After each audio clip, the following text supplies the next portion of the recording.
ವಿಜಯನಗರ ಸಾಮ್ರಾಜ್ಯ, ಕರ್ನಾಟಕದ ದೀಪ್ತಮಾನ ಇತಿಹಾಸ. ವಿಜಯನಗರ ಸಾಮ್ರಾಜ್ಯ ದಕ್ಷಿಣ ಭಾರತದ ಪ್ರಮುಖ ಸಾಮ್ರಾಜ್ಯಗಳಲ್ಲಿ ಒಂದಾಗಿದ್ದು, ಈ ಸಾಮ್ರಾಜ್ಯವು ತನ್ನ ಶ್ರೀಮಂತ ಪರಂಪರೆ, ಶ್ರೇಯೋಭಿವೃದ್ಧಿ ಮತ್ತು ಸಾಂಸ್ಕೃತಿಕ ಬೆಳವಣಿಗೆಗಳಿಗೆ ಪ್ರಸಿದ್ಧವಾಗಿದೆ. ಇದು ತುಂಗಭದ್ರಾ ನದಿಯ ತೀರದಲ್ಲಿರುವ ಹಂಪಿಯಲ್ಲಿ ಸ್ಥಾಪಿಸಲ್ಪಟ್ಟಿತು. ವಿಜಯನಗರ ಸಾಮ್ರಾಜ್ಯವನ್ನು 1336ರಲ್ಲಿ ಹರಿಹರ ಮತ್ತು ಬೋಕ ಎಂಬ ಸಹೋದರರು ಸ್ಥಾಪಿಸಿದರು. ಇವರಿಗೆ ಶ್ರೇಯೋಭಿವೃದ್ಧಿಗಾಗಿ ವಿಶಿಷ್ಟ ಮಾರ್ಗದರ್ಶನವನ್ನು ಶ್ರೀವೈಷ್ಣವ ಗುರು ವಿದ್ಯಾರಣ್ಯ ಸ್ವಾಮಿಗಳು ನೀಡಿದರು.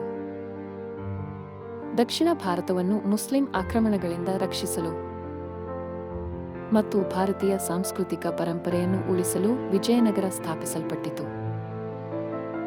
ಹಂಪಿ ವಿಜಯನಗರ ಸಾಮ್ರಾಜ್ಯದ ರಾಜಧಾನಿಯಾಗಿ ಮತ್ತು ಇದು ಯುನೆಸ್ಕೋ ವಿಶ್ವ ಹೆರಿಟೇಜ್ ತಾಣವಾಗಿದೆ. ಸಾಮ್ರಾಜ್ಯದ ಆರ್ಥಿಕ ಮತ್ತು ಸಾಂಸ್ಕೃತಿಕ ಚುರುಕು ಇವರುಗಳ ಕಾಲದಲ್ಲಿ ಉನ್ನತಿಗೇರಿತು. ಮುಸ್ಲಿಂ ಆಕ್ರಮಣಗಳನ್ನು ತಡೆಗಟ್ಟಿದರು. ವಿಜಯನಗರ ಸಾಮ್ರಾಜ್ಯದ ಶ್ರೇಯೋಭಿವೃದ್ಧಿಯ ಚುಕ್ಕಾಣಿ ಹಿಡಿದ ದಕ್ಷ ರಾಜನಾದ ಕೃಷ್ಣದೇವರಾಯ ಮಹಾನ್ ವಿಕಾಸಕ, ಸಾಹಿತಿ ಮತ್ತು ಯೋಧನಾಗಿದ್ದರು. ಅಮುಕ್ತಮಾಲ್ಯದ ಎಂಬ ತಮಿಳು ಕಾವ್ಯವನ್ನು ರಚಿಸಿದರು. ಇವರ ಕಾಲದಲ್ಲಿ ಆರ್ಥಿಕತೆ, ವ್ಯಾಪಾರ ಮತ್ತು ಕೃಷಿ ಉನ್ನತಿಗೇರಿತು. ವ್ಯಾಪಾರ ಸಮುದ್ರ ಮಾರ್ಗದಲ್ಲಿ ವ್ಯಾಪಾರವು ಆಫ್ರಿಕಾ ಮತ್ತು ಏಷ್ಯಾ ದೇಶಗಳೊಂದಿಗೆ ಸಂಬಂಧ ಹೊಂದಿತ್ತು.